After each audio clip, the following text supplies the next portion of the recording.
right, test says 1, 2, 3. Gary, are we recording? All right. How are we doing, ladies and gentlemen, Gungans and droids? Hope you're having a fantastic day. But before we get started, I just want to remind you guys of when David beat Goliath. The underpowered take on the overpowered.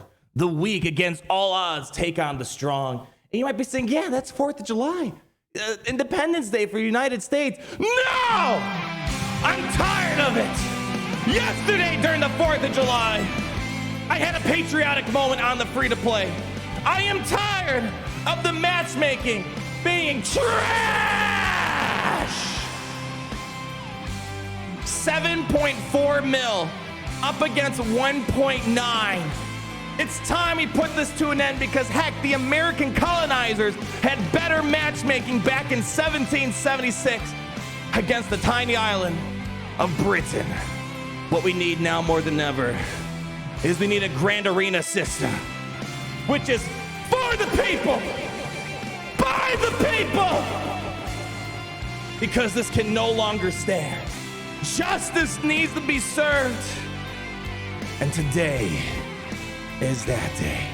If you want a fair and balanced grand arena system, Datacron free, where the matchmaking is equal and just, leave that like, comment down below, and tell me this: Galaxy of Heroes is the land of the pay to win and the home of free to play.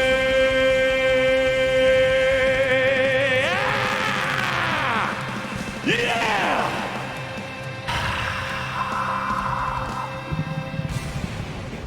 Thank you. Thank you. I know. Get on over here. Let's talk what we got today. I didn't come here just to rant about this. Thank you. Thank you. Thank you. Holy crap. For my free-to-play count, unless I probably have the greatest free-to-play count of all time. Maybe that's why I'm being matched up. Because as we know, Grand Arena is no longer, even though they claim it's skill-based, it's not skill-based. It's whale-based. You can't. You just can't. This isn't like the old Grand Arena days where you're kind of kept in your own division. It's like why heavyweights don't go up against lightweights in professional sports settings, for example.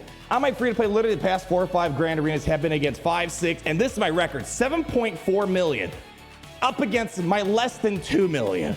It's one, I know we have a lot of stuff going on. It's one of those things that's been really driving me up the wall, trying to enjoy Grand Arena on my free-to-play. I take it as a compliment that we keep getting matched with big rosters like this because we do really darn good for such a small roster. Anyways, besides our patriotic duty to try to break free of this Grand Arena matchmaking, I need your guys' help before we get into the core of this video. There's a link down below. I've been putting this off for a while. Time to rank all the Galactic Legends for 2022. I'm going to ask for your help on ranking their overall power and their overall value, best bang for buck performance in Galaxies. I've been putting it off, waiting for days for Lord Vader to get better and better.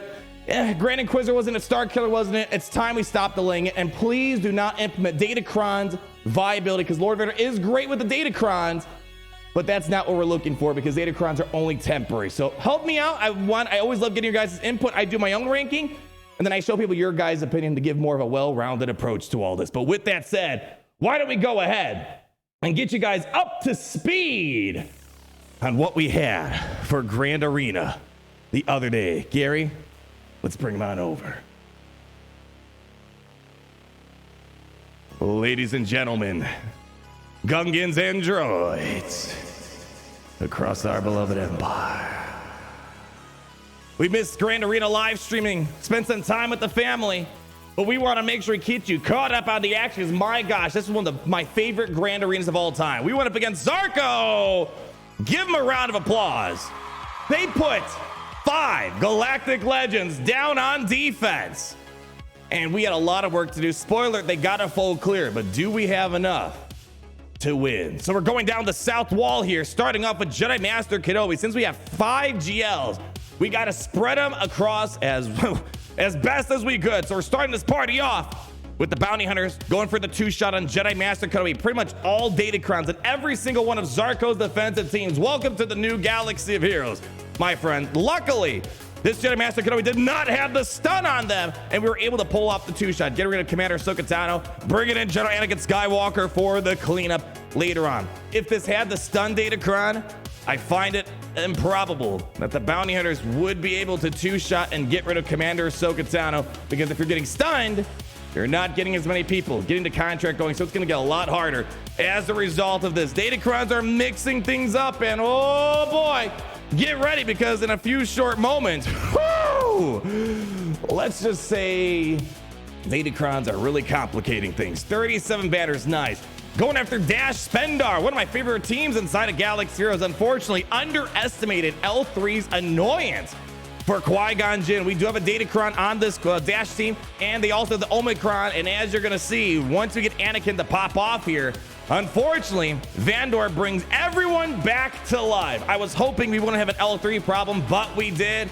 Spoiler, this was a complete yeet of a battle. We got yeeted out of here, wasting our Dash Omicron. Moving on, let's bring in someone for a serious operation here. We're bringing the Bad Batch Shock T, outrunning Dash Rendar with the help of the Shock T, plus 35 speed. Oh, baby, you love it. Dash did get a hit, but luckily it barely inconveniences, although it did snipe a few banners away from our victory here. There we go, and 3, 2, 1, Cash Spendar down the drain. Love this character. Fantastic character. One of the best graduating classes of characters we had in the game. We got this mishmash Lando leftover Beskar Mando team. Most likely our opponent set Beskar Mando for offense to use against Lord Vader, but as you saw from the early defensive breakdown, Lord Vader with Datacrons is probably one of the most held Galactic Legends teams, and almost every single one of my Grand Arenas so far have been getting holds, and spoiler, our opponents may or may not get a couple defensive holds as well. Nice easy battle,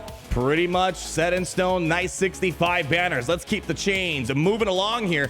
We have First Order TIE Pilot with a pretty beefy First Order team. So we decided, since there is an SL carry that we are not using Jedi Revan, let's just go for the overkill over here, because especially with our opponent shooting for a full clear, we want to get as many banners as possible. Look at that, nice and clean 65. Great back-to-back battles.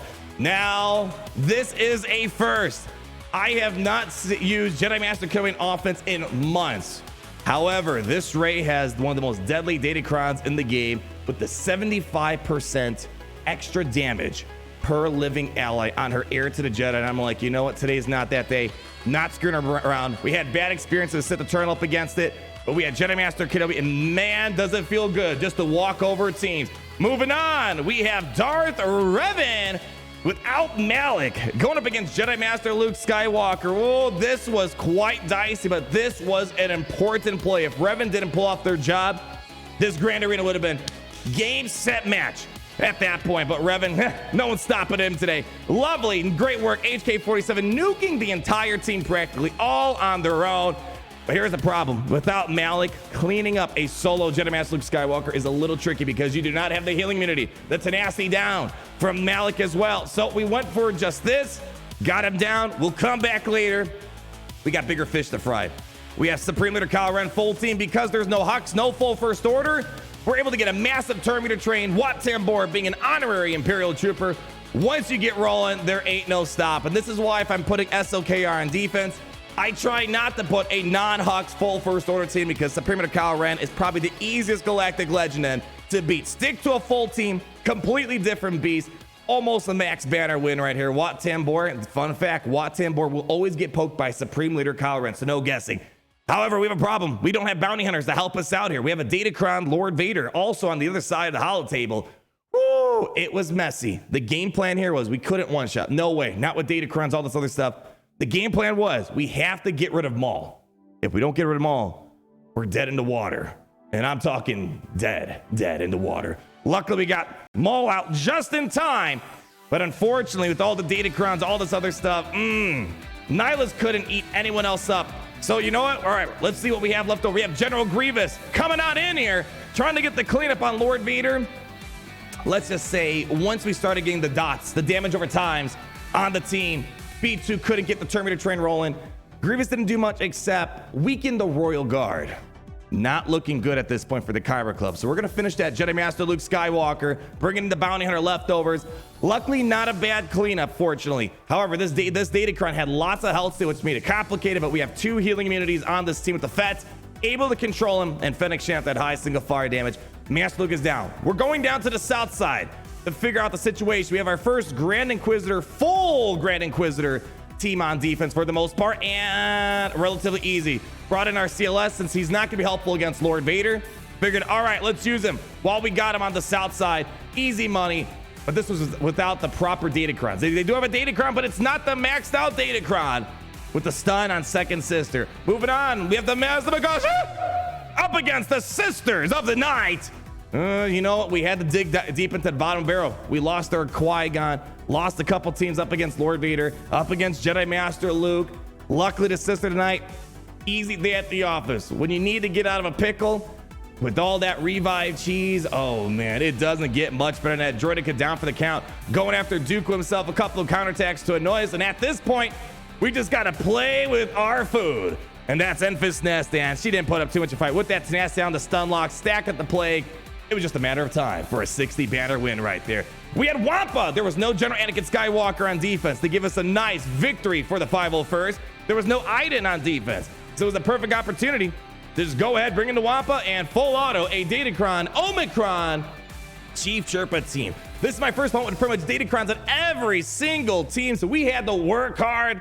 But man, the Wampa could take out General Anakin Skywalker. You don't think he could take out a couple of tiny furry little meatballs? Easy day at the office. 68 banner win, and this was the play.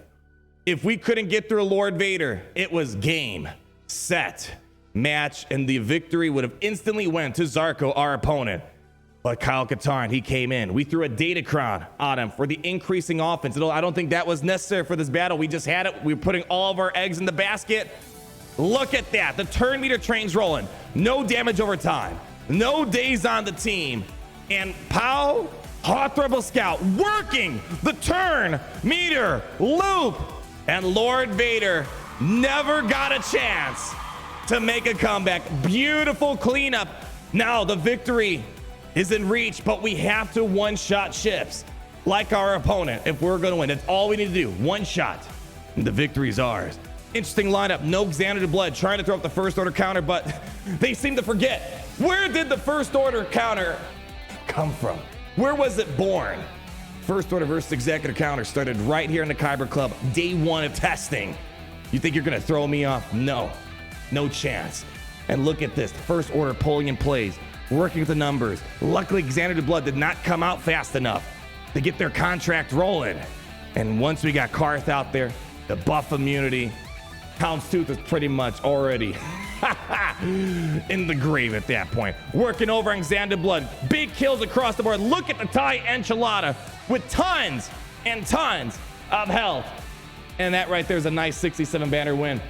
But now we have Malevolence versus the Chimera. This was the battle we have to be careful of because, oh my goodness, that interceptor could be a problem. But luckily, Grievous had everything tightly packed, taken care of. An unfortunate mismark right there, but you know, we got the interceptor out. Pretty much game, set, match at that point right there. But we're not done yet. There is one more ship battle standing in our way. And that's a Malevolence of their own. The intensity was dialed up. Sunfac was gone in a heartbeat. Couldn't get that second Vulture Droid off in time. Working quickly on the Hyena Bomber. Outrider coming out, trying to reduce their defense a little bit. Nuked instantly. All right, we're down to Genosian Spy. But you know Genosian Spy loves to play this stealth game, and you're forced to be out there. And ladies and gentlemen, Gungans and Droids, I believe that was a one-shot in every single ship battle. And what was the final results? 17-25 to 17-10. Victory in favor of the Kyber Club. The Kyber Empire! Man, it was a great Grand Arena. Feel bad we couldn't stream, but hopefully I was able to help you relive some of the magic, the domination that occurred, because man, we had to pull off massive plays to get through 5 GLs with only one, with all their Datacrons. It's really why, at the end of the day, we love to say, that is great to be in the Empire today.